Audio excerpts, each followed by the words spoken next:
আলম হাসানের বউ মুক্তার অবস্থা একদমই ভালো নেই। হাসপাতালের বেডে শুয়ে আছে মুক্তা।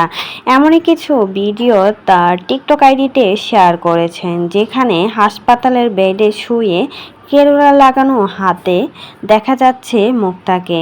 এদিকে অনেকেই তো কমেন্ট করছে, এতদিন আলম হাসানের সাথে থেকেছিল, আলম হাসানকে ডিভোর্স দিয়ে গিয়ে এখন তো উড়ন্ত পাখি হয়ে গেছে, যেখানে সেখানে ঘুরে বেড়ায়।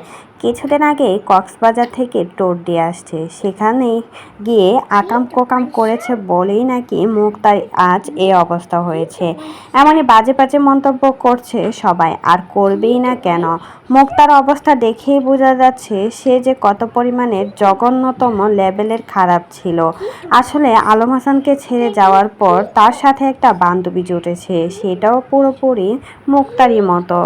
শরীর দেখিয়ে এখন শুধু টাকা ইনকাম করছে, আর সেই টাকা ইনকাম করতে গিয়ে এখন শরীরের বেহাল অবস্থা করে ফেলেছে। তাই তো অসুস্থ হয়ে হাসপাতালে ভর্তি আছে মুক্তা।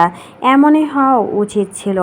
অনেক বেটাদের সাথে আকাম কুকাম করলে তো এমনই হবে। এমনই বাজে বাজে মন্তব্য করছে পাবলিক মুক্তাকে, আর করবেই না কেন। যে রকম ভিডিও বানাচ্ছে মুক্তা, দেখেই তো আলম হাসান তো জ্বলে পুড়ে ছারখার হয়ে যাচ্ছে। এখন তো মুক্তা একদম খোলামেলা পোশাকে সবার সামনে ধরা দেয়। যখন আলম হাসানের সাথে সংসার করেছিল তখন কিন্তু বুকরা পরে মাথায় হিজাব পরে থাকতো মুক্তা, আর সেই মুক্তা এখন শরীর দেখিয়ে টাকা ইনকাম করে। তাহলে তো তাকে এসব বাজে কমেন্ট করবে। আর এই জন্যই কিন্তু অসুস্থ হয়ে হাসপাতালে শুয়ে আছে মুক্তা। এই মুক্তাকে পতিতালয় থেকে আলম হাসান ধরে নিয়ে আসছিল ভালো করার জন্য, কিন্তু কোনো মতেই মুক্তাকে ভালো করতে পারে না।